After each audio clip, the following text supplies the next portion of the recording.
Hey guys, welcome back to my channel drama series part 11 तक की story आपको पिछले वीडियो में बता चुकी हूँ, जिसका लिंक आपको मेरे वीडियो सेक्शन में मिल जाएगा। पिछले एपिसोड में हमने देखा था कि मई और रेन यान और जिया को एक दूसरे के करीब लाने के लिए एक प्लान बनाते हैं और उन दोनों को एक जंगल में छोड़ आते हैं। तो यान और जिया को एक दूसरे के साथ बहुत ही अनकंफर्टेबल महसूस होता है, लेकिन उन दोनों को एक टाइम स्पेंड करना ही पड़ता है क्योंकि अगली बस कल सुबह ही आने वाली होती है। तो उन दोनों को एक साथ टाइम स्पेंड करना पड़ता है। इधर साओ भी उन दोनों पर नजर रखे हुए होती है और साओ को ये बात पता होती है कि वो दोनों साथ में है और साओ इसी मौके का फायदा उठाती है जिया को तीसरी औरत साबित करने का, और वो चोरी छुपे उन दोनों पर नजर रखती है। इधर तो जिया कहती है, जब अगर हम यहाँ पर आ ही गए हैं तो क्यों ना यान तुम अपने पापा की बनाई इमारतें देखो। तो यान ये सब सुनकर हैरान होता है क्योंकि उसे अपने पापा से रिलेटेड कुछ भी याद नहीं होता। तो जिया उसे हर वो जगह लेकर जाती है जहाँ पर उसके पापा ने काम किया होता है। तो यान अपने पापा के बारे में लोगों से जानकर बहुत ही अच्छा फील करता है कि उसके पापा कितने अच्छे आदमी थे और उन्होंने क्या क्या नहीं किया। और यहीं पर यान को ली फैमिली के बारे में भी पता चलता है कि ली फैमिली अपना घर बेचना क्यों नहीं चाहती, क्योंकि वो घर उनके पापा ने उन्हें गिफ्ट किया था और उस घर से उनकी बहुत सारी यादें जुड़ी हुई है, इसलिए वो लोग अपना घर नहीं छोड़ना चाहते। इधर यान और जिया साथ में अच्छा टाइम स्पेंड करते हैं और इधर साओ उन दोनों पर नजर रखी हुई होती है और उन दोनों की चोरी छुपे फोटो भी क्लिक करती है ताकि साओ जिया को तीसरी औरत साबित कर सके कि वो उसके और यान के बीच में आई है। जैन कॉफी पीने के लिए मई के रेस्टोरेंट जाता है तो वहाँ पर उसे पता चलता है कि जिया और यान एक दूसरे के साथ है और वो भी उन लोगों की प्लानिंग थी। तो जैन जैसे ये सब सुनता है तो वो पूरी तरह शॉक्ड हो जाता है और वो कैफे के बाहर निकलकर साओ को कॉल करता है और उससे पूछता है कि यान कहाँ पर है। तो साओ जैन से झूठ बोलती है कि यान उसी के साथ है। तो जैन समझ जाता है कि साओ के दिमाग में कोई ना कोई खिचड़ी जरूर पक रही है जिया को लेकर। इधर जिया एक्सीडेंटली पानी में गिर जाती है और यान भी गिर जाता है और दोनों पानी में भीग जाते हैं। आगे वो दोनों रहने के लिए एक जगह ढूंढ रहे होते हैं तो उन्हें एक कुटिया मिलती है, तो वो दोनों उसी कुटिया में चले जाते हैं। तो जिया को वहाँ पर कुछ कपड़े मिलते हैं तो जिया उस कपड़े को चेंज कर रही होती है कि तभी वहाँ पर यान आ जाता है। तो जिया यान को देखकर अनकंफर्टेबल महसूस करती है तो यान वहाँ से चला जाता है और जिया आराम से कपड़े बदल लेती है। उसके बाद यान अंदर आता है तो जिया कहती है तुम्हें भी कपड़े बदल लेने चाहिए। तो यान कहता है अब यहाँ पर कोई कपड़े भी तो नहीं है। तो जिया कहती है अगर तुम इस तरह सोओगे तो तुम्हें ठंड लग जाएगी। तो यान कहता है कोई बात नहीं, और दोनों एक ही जगह पर सो जाते हैं। पर वो दोनों एक दूसरे के पास सोकर भी एक दूसरे से बहुत ही दूरी बनाकर रखते हैं। तो जिया कहती है पहले हम दोनों साथ में टाइम स्पेंड किया करते थे और एक साथ सोया भी करते थे, लेकिन अब हम दोनों को एक साथ सोने में भी अजीब लग रहा है। और दोनों एक दूसरे से बातें करते करते वहीं पर सो जाते हैं। इधर साओ काली अंधेरी रात का फायदा उठाती है और उन दोनों की फोटो क्लिक कर लेती है और वो ये सारा कारनामा करके बहुत ही खुश हो रही होती है। मुझे इस साओ की बच्ची पर बहुत ही गुस्सा आ रहा होता है। जिया ने उसके लिए क्या कुछ नहीं किया, उसने उसका पति भी छीन लिया, पर फिर भी जिया ने उसे कुछ भी नहीं कहा। पर ये साओ की बच्ची तो उसका दिल तोड़ने के पीछे इस तरह लगी हुई है जैसे कि वो उसकी जानी दुश्मन हो और उसने उसका सब कुछ छीन लिया हो। अगली सुबह वो लोग धर पड़ाकर उठते हैं और बस पकड़ने के लिए जा रहे होते हैं। तो यान वहाँ पर कुछ सैंडलों के निशान देखता है तो यान को बहुत ही अजीब लगता है कि इतनी रात को यहाँ पर कौन आया होगा। आगे वो दोनों बस पकड़ने के लिए जाते हैं तो जिया वहाँ पर साओ को देखती है, पर वो साओ को अच्छे से नहीं देख पाती। पर वो इस बारे में यान को बताती है कि उसने साओ को देखा है, पर वो साओ थी या नहीं थी वो मैं कंफर्म नहीं बता सकती, क्योंकि अगर साओ यहाँ पर आती तो वो हमसे मिलने जरूर आती। तो यान को ये सब बात थोड़ी तो अजीब लगती है। आगे वो लोग घर जाते हैं तो जिया यान को कहती है तुम घर जाते ही साओ को कल रात के बारे में सब कुछ बता देना कि कल रात हम दोनों के साथ क्या हुआ था, क्योंकि मैं नहीं चाहती कि साओ को मेरी वजह से कोई भी तकलीफ हो या वो मुझे कोई भी गलतफहमी की वजह से गलत समझे। तो यान कहता है ठीक है, मैं जाकर उसे बता दूंगा। इधर साओ घर आती है तो जैन उसके घर के सामने ही खड़ा होता है। तो जैन साओ से पूछता है तुम कहाँ से आ रही हो। तो साओ झूठ बोलने लगती है कि वो यान के साथ थी। तो जैन कहता है मुझे भी पता है कि यान जिया के साथ है, फिर तुम यान के साथ कैसे थी, कहीं तुम इस मौके का फायदा तो नहीं उठा रही जिया को नुकसान पहुंचाने का। मैं तुम्हें पहले भी समझा चुका हूँ, ये सब करके कोई फायदा नहीं होगा। जिया तुम्हारी लाइफ से जा चुकी है, अब तुम उसकी लाइफ बर्बाद करने पर क्यों तुली हो। तो साओ कहती है मैंने ऐसा वैसा कुछ भी नहीं किया है, अगर तुम्हें पता चल ही गया है तो फिर तुम मुझसे क्यों पूछ रहे हो। तो जैन कहता है मैं तुम्हें समझाने की कोशिश कर रहा हूँ, कहीं इन सब की वजह से तुम अपने आप को ना खो दो। तुम ऐसी तो पहले नहीं थी, अब तुम पूरी तरह बदल गई हो। साओ मैं तुम्हें समझा रहा हूँ, प्लीज अपने आप को यहीं रोक दो, वरना बाद में तुम्हें बहुत ही पछताना पड़ेगा।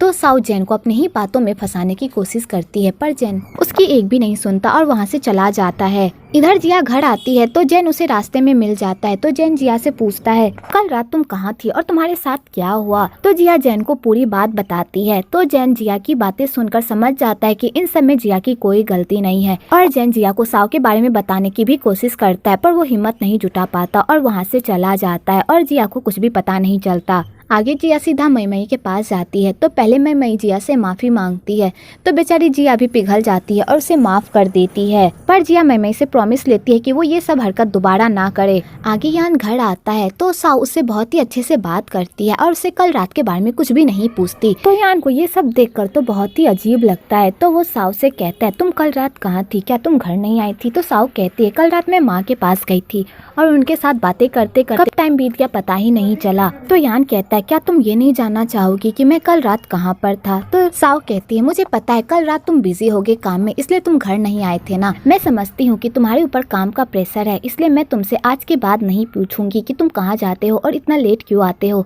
मैं थोड़ा तुम्हें समझने की कोशिश कर रही हूँ और थोड़ा तुम्हें टाइम देने की भी कोशिश कर रही हूँ। तो यान को ये सब देखकर बहुत ही अजीब लगता है। आगे यान की तबीयत खराब हो जाती है तो साउ इस मौके का भी फायदा उठाती है और वो जिया को कॉल करती है और कहती है, यान की तबीयत बहुत ही खराब है और मुझे किसी काम से बाहर जाना है, क्या तुम यान की देखभाल कर लोगी? मैं तो यान के पास रुक जाती, लेकिन मुझे बहुत ही इम्पोर्टेंट काम करना है, प्लीज मेरे लिए इतना कर दो। तो जिया कहती है, ठीक है मैं आ रही हूँ।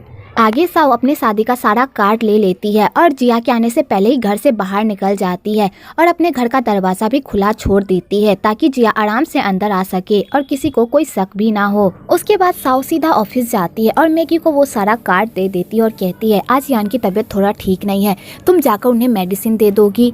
तो मैगी मेडिसिन लेने के लिए चली जाती है। दूसरी तरफ जिया घर आती है तो घर का दरवाजा पूरी तरह खुला हुआ रहता है। तो जिया घर के अंदर आती है और यान की जब हालत देखती है तो वो पूरी तरह शॉक्ड हो जाती है और यान की देखभाल करने लगती है, उसके लिए खाना बनाती है और उसे दवाई भी देती है और यान की बहुत देखभाल भी करती है। इधर मैगी भी उसी वक्त उस घर के अंदर आ जाती है और वो जिया और यान को बहुत ही अजीब हालत में देख लेती है। तो वो ये सब देखकर तो पूरी तरह शॉक्ड हो जाती है। तो जिया मैगी को समझाती है कि जैसा उसने देखा वैसा उन दोनों के बीच कुछ भी नहीं है, पर मैगी कुछ भी नहीं कहती और दवाई देकर वहाँ से चली जाती है। आगे मैगी ये बात जाकर ऑफिस में सबको बता देती है और साउ ये सब देखकर बहुत ही खुश हो रही होती है कि उसका प्लान काम कर रहा है। वेल अगर साउ को यान से जरा सा भी प्यार होता तो वो यान के साथ ऐसी हरकत बिल्कुल भी नहीं करती, जबकि उसे पता था कि यान की तबीयत बहुत ही खराब है, लेकिन वो अपने प्यार का ख्याल रखने के बजाय अपने प्लान को एग्जीक्यूट करने में बिजी थी और जिया को किस तरह वो तीसरी औरत साबित कर सके, इस प्लान में वो इतनी मशहूर हो गई थी। उसे ये भी ख्याल नहीं आया जिस लड़के से वो इतना प्यार करती है और वो जिस लड़के के लिए ये सब कर रही है वो उस लड़के को ही इग्नोर कर रही है। इधर जिया जब साउ के घर की ऐसी हालत देखती है तो वो पूरी तरह परेशान हो जाती है और उसके घर को फिर से चकाचक बना देती है। कुछ देर बाद साउ भी आ जाती है तो जिया कहती है, तुम कहाँ चली गई थी? मैंने तुम्हारा कितना इंतजार किया, मैंने सारा काम कर दिया है। और जिया जाने लगती है तो साउ कहती है, यान की तबीयत बहुत ही खराब है और मुझे खाना बनाना भी नहीं आता, क्या तुम यान का फेवरेट खाना बना सकती हो? तो जिया साउ की हेल्प कर देती है और उसे यान का फेवरेट खाना बनाना भी सिखाती है।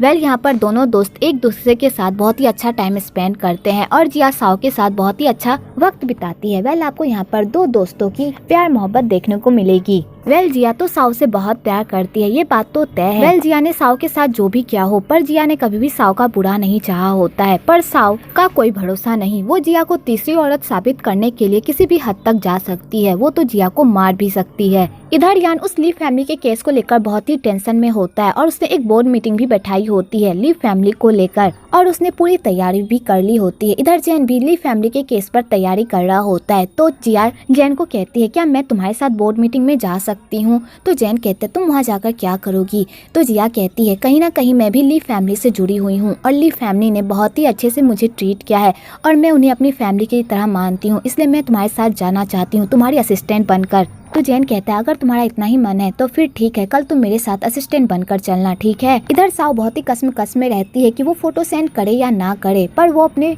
दोस्ती के प्यार को छोड़कर वो अपनी अना और अपनी सेल्फीनेस को चुनती है और वो उन सारे फोटोज को बोर्ड मेंबर को भेज देती है। अगली सुबह वो लोग मीटिंग के लिए जा रहे होते हैं तो सन यान को पूरी बात बताता है कि किसी ने उन दोनों की फोटो को पब्लिकली पोस्ट कर दिया। तो सन कहता है मैं उस बारे में पता लगा लूंगा, लेकिन अभी प्रॉब्लम बोर्ड मेंबर्स की है। वो लोग पहले ही ली फैमिली के केस को लेकर बहुत ही गुस्से में हैं और अब ये फोटो वाला कांड हो गया। बोर्ड मेंबर तो सारे बहुत ही गुस्से में होंगे और वो लोग तो आपकी बात भी नहीं सुनेंगे। आगे जैन भी जिया के साथ ऑफिस आती है। तो सन जैसे जिया को देखता है तो वो उससे साइड में ले जाकर कहता है भाभी आपको यहाँ पर नहीं आना चाहिए था। तो जिया कहती है मैं यहाँ पर कोई हंगामा करने नहीं आई हूँ, मैं तो यहाँ पर काम करने के लिए आई हूँ, तुम टेंशन मत लो। आगे वो लोग मीटिंग में जाते हैं और ली फैमिली के केस के बारे में डिस्कस कर ही रहे होते हैं कि तभी सारे बोर्ड मेंबर्स के मोबाइल पर वही फोटोज आ जाती है। तो सारे बोर्ड मेंबर्स ये फोटो देखकर तो पूरी तरह शॉक्ड हो जाते हैं और कहते हैं तुम्हारी कुछ दिनों में शादी होने वाली है और तुम अभी अपनी एक्स वाइफ के साथ गुलछर्रे उड़ा रहे। अगर हमारी कंपनी का चेयरमैन ही ऐसा होगा तो हमारी कंपनी पर कौन भरोसा करेगा। और सारे बोर्ड मेंबर्स यान पर खूब गुस्सा करते हैं और उसे चेयरमैन की पोस्ट से हटाने की धमकी भी देते हैं और ये सब कहकर वहाँ से चले जाते हैं।